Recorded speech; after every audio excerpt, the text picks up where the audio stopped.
Listening Library presents Finding Lost by Holly Goldberg Sloan. Narrated by Khaya Fraites. For Christine Ernst Boda. Chapter 1. It's always windy here. I live on the Oregon coast in a 100-year-old wooden building that was supposed to store fishing stuff. At some point, a bathroom was put in. Then later, what my mom calls the worst kitchen in the world was added. Mom says when she closes her eyes, she smells all the years of salty, slimy fishing nets. I don't want to break it to her, but you can smell the past in here with your eyes open, too. What we call the boathouse, even if it never held a boat, sits high up the bank 500 yards from where the Siuslaw River hits the Pacific Ocean. But when we look out the front window, we don't see water. Our view is of the big house, which is the fancy place that the McKern family owns. This is their second home, and they visit only a few times a year. In August, they always show up for 10 days. That's when Oregon weather can fool a person. It's warm, but never hot. The rain and cold air go on a short summer vacation, and the fog that normally pushes down on my town disappears. People drive up from California, and some of them make a big mistake and buy property here. It's called buyer's remorse when you realize you messed up like that. Remorse is one of the words people don't really say very much. Re means again in Latin, and morse comes from the Latin to bite. So remorse means to bite again, which could be the pain from something you'd like to change. I bet the McKerns have remorse, only I'm just guessing.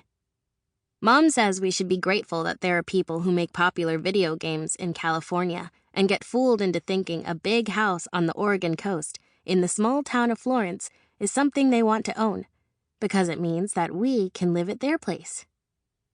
The McKerns call Mom their property manager. She doesn't get a salary, but we don't have to pay rent or any of the utility bills, and when things here break, we can use their credit card to fix them. That's good because there's a lot falling apart. One whole category of problems are the doors. The knobs, which are made of old purple glass, look great, but they're always coming off. Besides that, you can only open the oven door part way because it hits the wall. And the refrigerator door is hinged in the wrong direction. So you need to squeeze into the corner to get something out. Also, the roof leaks, which is why we keep buckets on the kitchen counter. I'm used to the sound of the drips. Mom says the slope is wrong, and there isn't good drainage. She must be right because last April, they took off the old roof and started over, but it didn't fix the problem. If you have bad drainage, you will always have bad drainage. We're supposed to be keeping an eye on the property. I do that by staring through the cloudy front window and wondering why we can't go into the big house to watch something on one of the large TVs, or play a game of pool in what's called the rec room. But only Mom is allowed inside. She has a routine where she walks around and checks the windows and doors. Once a day, she flushes the toilets. She always turns on a few lights. She picks different ones each day to let people know things aren't just on timers. Every week, she runs the water for 2 straight minutes in the 4 showers and the 2 bathtubs. Plumbing, I guess like most things, doesn't do so great left alone. The McKerns have internet, which we share, only it can be spotty for us in the boathouse. I think we should ask about getting a signal booster, but Mom says we've got a good thing going and not to complain. If I want to watch a show on Mom's computer without a lot of stopping and starting, I go sit on the big house back deck, which looks out onto the water. It doesn't matter what time of year, I always wear my heavy coat and a knit hat, and I bring a blanket. But even if it's raining, which it is most days, the overhang of the roof keeps me dry. It's loud under the alcove. The wind comes across the sand dunes on the other side of the water and blows hard. It's like a whistle.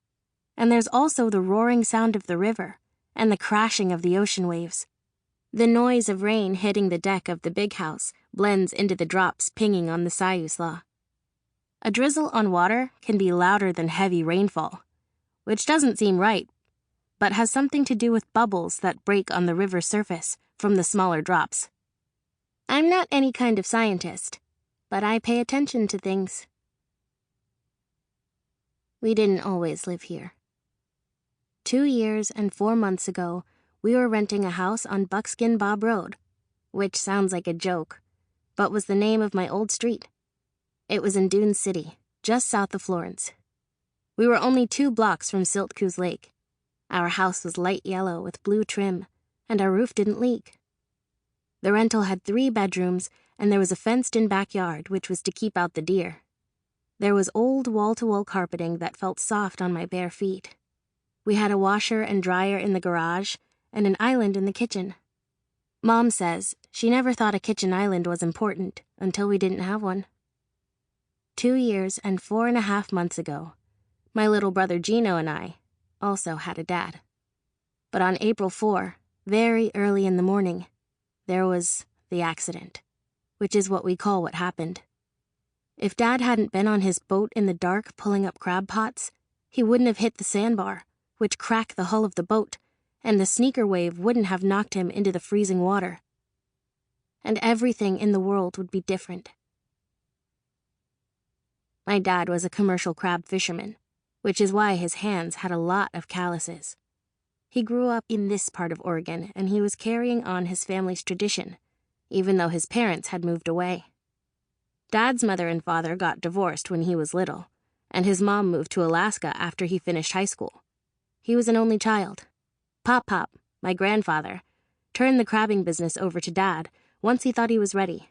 After that, Pop got rid of his stuff, gave Dad his truck, and rode off on a motorcycle that had a lot of chrome.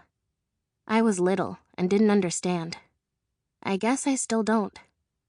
I remember Pop, but I guess what I'm remembering are pictures I've seen, not the real person. Mom wasn't able to find Pop to tell him about the accident. Sometimes I think that's better, because for Pop, Dad is still alive, even though I wonder how close they really were. It's not like he's been checking in on any of us. Mom didn't grow up here. Her family is from Coos Bay, which is also on the coast, but an hour's drive south. They weren't water people. They worked driving logging trucks. But none of them are in Coos Bay anymore. One of Mom's brothers, Caleb, moved up to Spokane, Washington, and Uncle Mike and his wife split up, and he lives in Texas now. After her brothers left, Mom's parents bought a used RV, and they started traveling around, mostly in Arizona. Mom says that when you get older, you can only take so much sadness, and you don't think your heart will hold out if you hear any more bad news. I don't know if that's what happened, but they didn't come back after the accident. They told Mom to move us to Arizona. Grandma Carol said they weren't going to spend another minute being rainy day people. It's too bad because my little brother and I could use a grandma and grandpa, or some aunts, uncles, and cousins.